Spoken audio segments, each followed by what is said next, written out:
Okay, great. So in this talk, what I want to do is examine the relationship between constitution and interaction.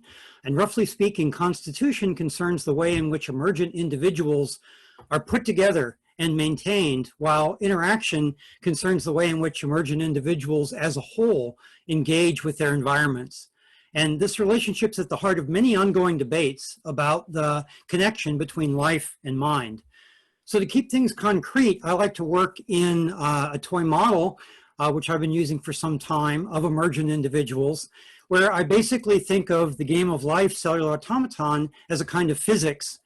And that physics gives rise to a simple spatial chemistry, which in turn supports self-sustaining networks of processes that constitute emergent individuals, and which finally engage their environments in a rich variety of interactions.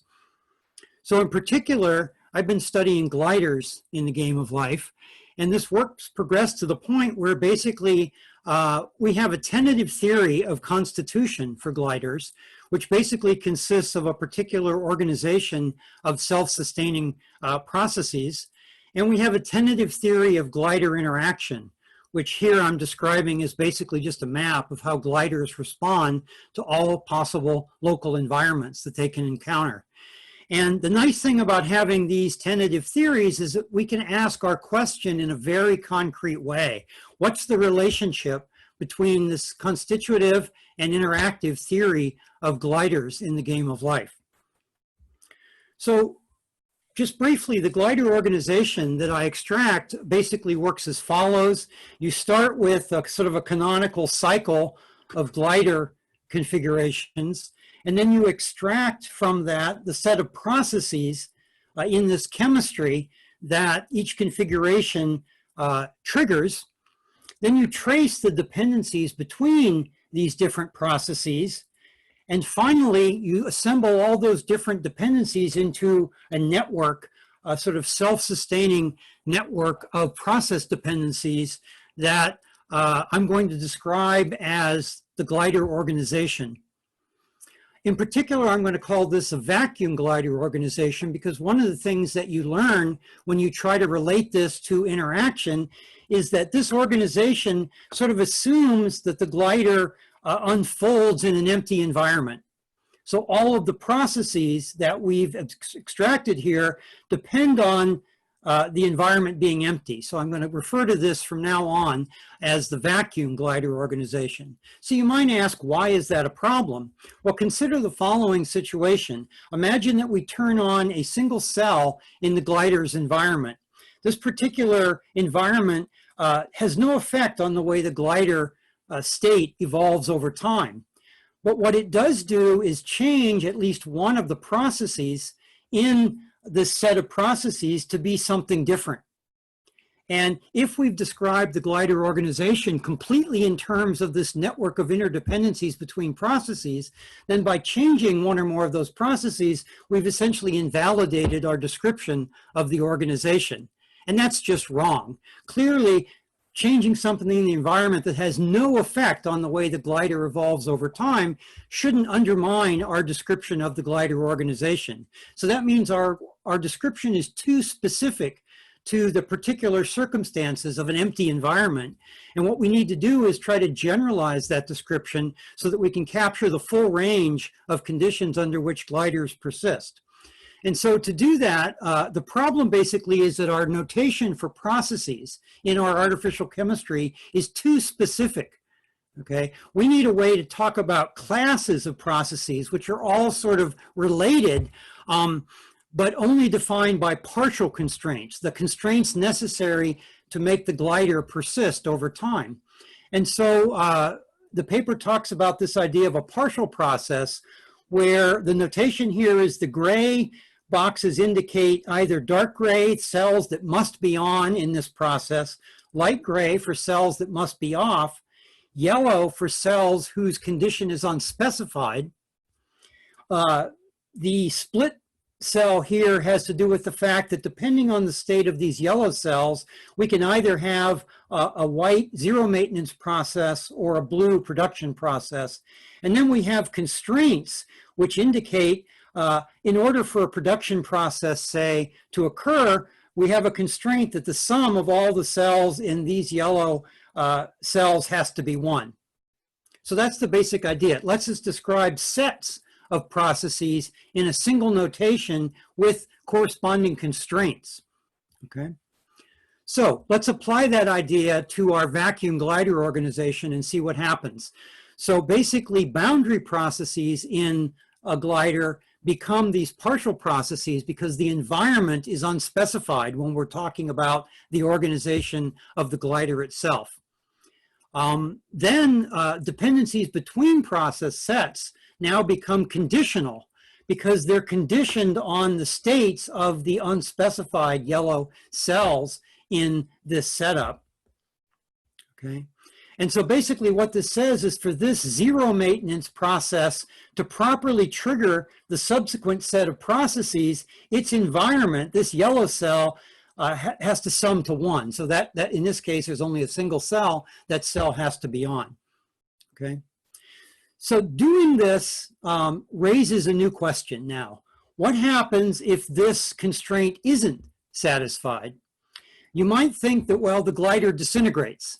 Okay, things fall apart if it doesn't properly enable the next set of processes in the loop. But in fact, that's not necessarily what happens. If we look at the other possibility for this constraint, what we find is this zero maintenance process turns into a production process, and the new 1 cell that's produced actually triggers processes in this set of processes. So in effect, what's happened is this condition being violated makes the glider skip 1 step ahead in its normal cycle, but it remains a perfectly viable glider. And it in fact remains within the same set of processes. So this new set of process dependencies are not part of the vacuum glider organization. And that means we're forced by this abstraction to partial processes to extend that organization in a fundamentally new way. Unfortunately, we're still not done. So consider another partial boundary process over here with its own set of constraints that can trigger actually either this set of processes or this set.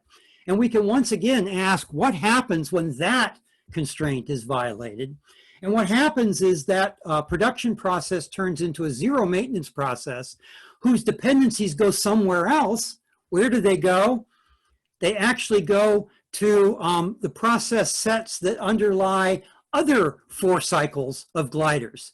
So in this case, essentially what we've done is flip the glider over so it's cycling through a different symmetry of the glider, but it still perfectly well remains within the glider.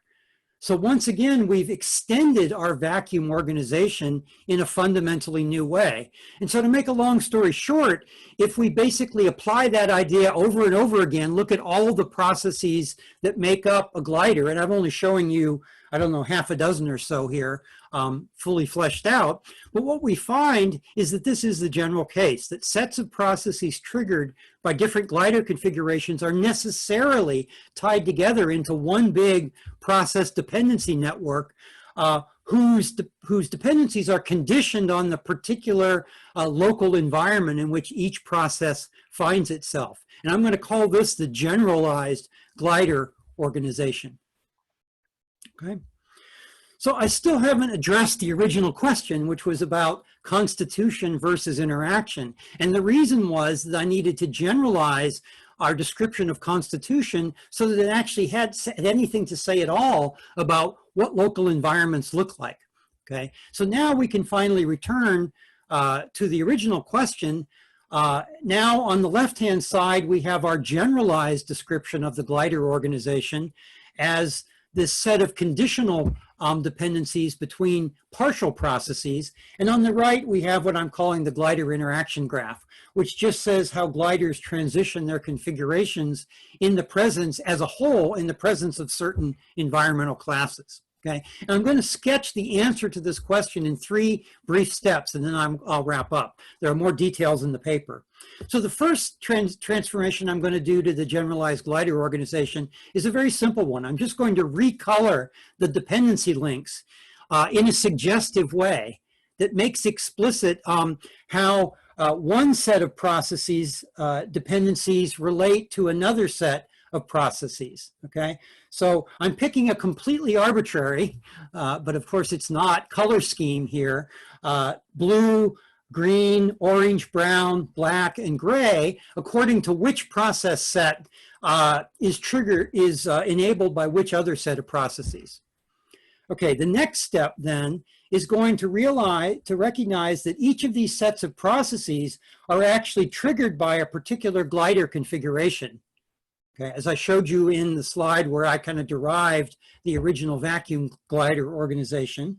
And so we can replace a set of processes by the corresponding glider configuration that triggers it. And we can do that for all these different sets of processes. So now we have a picture like this. We've colored the links and we've sort of did a pullback from the produced set of processes to the glider configurations that trigger them. And finally, since we're now talking about glider configurations, we can recognize that these bundles of process dependencies all go from one place to another place. We don't have to individually talk about each dependency in that bundle, so we can replace these bundles with just single links. And when we do that, we basically find that we've transformed the generalized glider organization into a graph that's completely isomorphic to the glider interaction graph. Essentially, here we have consistent bundles of process dependencies on the left, and these correspond to, on the right, classes of environmentally triggered transitions in the glider interaction graph. And so I've gone through this very quickly, but let me just wrap up and try to give you a punchline, which is the main thing I want you to take home from all these details. We started with two things, basically a theory of glider constitution, which was initially formulated in terms of this vacuum glider organization, and a theory of glider interaction, which has actually a number of parts to it, only one of which I focused on in this talk, namely the glider interaction graph. There's also an environmental part and how the two fit together to make actual persistent glider trajectories or glider lives. And I've done two things in this paper, which I'm briefly summarizing here. First, I've shown you how to generalize the vacuum glider organization to take into account the full set of environmental conditions in which a glider can persist. And then I've shown that when you do that generalization, you can actually derive the glider interaction graph from this generalized glider organization. You don't have to sort of do a separate set of experiments or a separate analysis to extract the glider interaction graph. It follows deductively from the glider organization. And so a couple of interesting things to end on. What we have here is that at least one aspect of interaction, namely the glider interaction graph, can be formally derived from its constitution. However, interaction can't just be reduced to constitution because there's this other aspect of glider interaction, namely the environment interaction graph, which I haven't shown you, and the ways in which these two graphs couple together to produce glider lives, which is not derivable from the glider constitution alone. Okay, so we have a partial but not a total reduction of constitution, of interaction to constitution, which I think gives us the beginnings of a much richer way to think about the relationship between constitution and interaction in our discussion of life versus mind. Thank you. Great. Thank you so much for that. Yeah, if anybody wants to unmute and clap, go for it. There's also a nice clap reaction. We're going to make time for one in-person question, and then the rest of the questions